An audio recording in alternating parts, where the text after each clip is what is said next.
Hamas اور اسرائیل کے درمیان جاری جنگ کے اثرات دنیا کے کونے کونے میں نظر آ رہے ہیں۔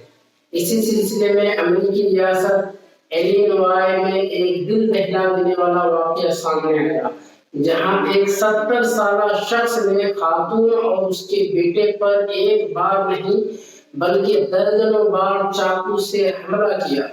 پولیس نے اس وحشیانہ قتل کو اسرائیل اور حماس کی جنگ سے جوڑا اور کہا کہ مقتولین کو مشتبہ شخص نے نشانہ بنایا کیونکہ وہ مسلمان تھے۔ 71 سالہ جوزف کازوبا نے لڑکے پر 26 وار کیے، جسے تشویشناک حالت میں ہسپتال لے جایا گیا جہاں وہ دم توڑ گیا۔ دوستو، بہت ہی افسوس کی بات ہے، اس قتل کیس میں امریکی مالک مکان پر قتل اور نفرت پر مبنی جرائم کا الزام عائد کیا گیا ہے۔ بیان میں کہا گیا ہے کہ تحقیقات کے دوران یہ بات سامنے آئی ہے کہ اس وحشیانہ حملے میں دونوں متاثرین کو مشتبہ شخص نے ان کے مسلمان ہونے اور حماس اسرائیل کے درمیان جنگ کے تنازع کی وجہ سے نشانہ بنایا ہے۔ بیان میں یہ بھی کہا گیا کہ قتل کا یہ واقعہ شکاگو سے 64 کلومیٹر مغرب میں پیش آیا۔ شریف کے دفتر نے یہ نہیں بتایا کہ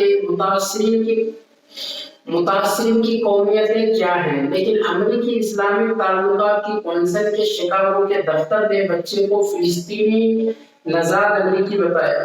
ایلینوائے میں ول کاؤنٹی شریف کے دفتر کے ایک بیان کے مطابق زخمی خاتون کی حالت فی الحال مستحکم بتائی جاتی ہے۔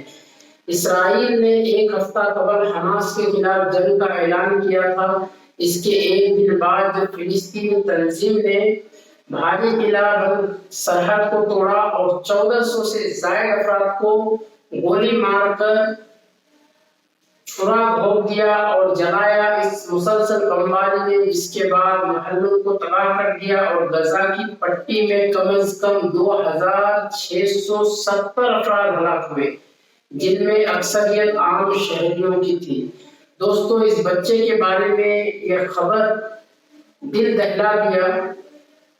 اب آپ سوچئے، ایک چھوٹا سا بچہ، اس نے کیا خطا کیا تھا، کیا گناہ تھا اس کا؟ آخر اس بچے کی خطا کیا تھی؟ کیا صرف مسلمان ہونا اس کی خطا تھی؟ کیا مسلمان ہونے کی وجہ سے وہ خطا کار تھا؟ کیا ایک مسلمان کے بچوں کے ساتھ وحشیوں جیسا سلوک کیا جاتا ہے؟ یہ امریکہ کے یہ امریکہ کا پریزیڈنٹ جو بائیڈن کا متنازع بیان کی وجہ سے لوگوں کا جو برین واش یہ لوگ کرتے ہیں، مائنڈ واش کرتے ہیں، اس کی وجہ سے یہ حادثات پیش آ رہے ہیں۔ اگر جو بائیڈن غلط رپورٹ لوگوں کو میڈیا میں نہیں بتاتا تو اس طریقے سے بچے کا قتل بھی نہیں ہوتا۔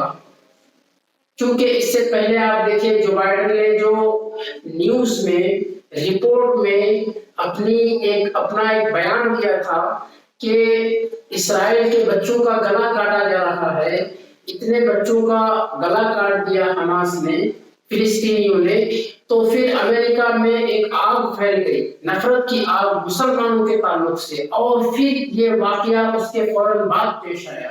اب آپ سوچ سکتے ہیں کہ یہ امریکہ کا پریزیڈنٹ ہے جو بائیڈن، اور اس طریقے سے بیان دے رہا ہے، اور وائٹ ہاؤس نے ان کے اس بیان کو رد بھی کیا ہے کہ نہیں، یہ بیان غلط تھا، ان سے غلطی واقع ہوئی ہے، بلکہ بیان ایسا نہیں ہونا چاہیے تھا، اس بیان میں سچائی نہیں ہے۔ تو اب بتائیے، جب تک یہ واقعہ، یہ حادثہ پیش آ گیا اور بچے کو اس بوڑھے شخص نے قتل کر دیا، اگر اس طرح کا بیان نہیں آتا دوستو، تو آج یہ بچہ اس طریقے سے ایک بے رحم، بے دل، سنگ دل انسان کے ہاتھوں سے مارا نہیں جاتا۔ بہت ہی افسوس ہوا، بہت افسوسناک خبر ہے۔ اس کی ماں اس حادثہ کو پوری زندگی نہیں بھول پائے گی، اس کے گھر والے، اس کے خاندان کے لوگ اس بچے کی موت کو کبھی نہیں بھلا پائیں گے۔ آپ خود اندازہ لگائیے، اگر کبھی کسی نے ایسا کوئی معاملہ آپ کے کسی رشتہ دار کے ساتھ کرے، یا آپ کے ساتھ کوئی ایسا برتاؤ کرے تو آپ سوچئے کہ آپ پر کیا بیتے گا، ہم پر کیا بیتے گا ہمارے ساتھ اگر کوئی ایسا کرے۔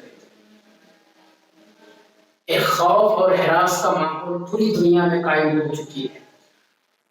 ہندوستان کا بھی وہی حال ہے۔ کچھ لوگ جو کٹر وادی لوگ ہیں وہ لوگ لوگوں کا مائنڈ واش کرتے ہیں اور اس طریقے سے منہ لنچنگ ہوتا ہے۔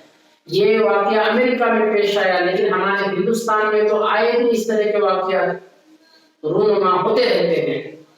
تو غلطی ان لوگوں کی نہیں ہے دوستو جو جذبے میں اور جوش میں آ کر کے دوسرے کو جا کے قتل کرتے ہیں، بلکہ غلطی ان کی ہے جو غلط بیان دے کر کے لوگوں کا برین واش کرتے ہیں اور پھر جذبے میں جا کر کے دوسرے کا قتل کر دیتے ہیں لوگ۔ سب سے پہلے تو سزا ان لوگوں کو ملنی چاہیے جو لوگ غلط رپورٹ کے ذریعے سے لوگوں کا مائنڈ واش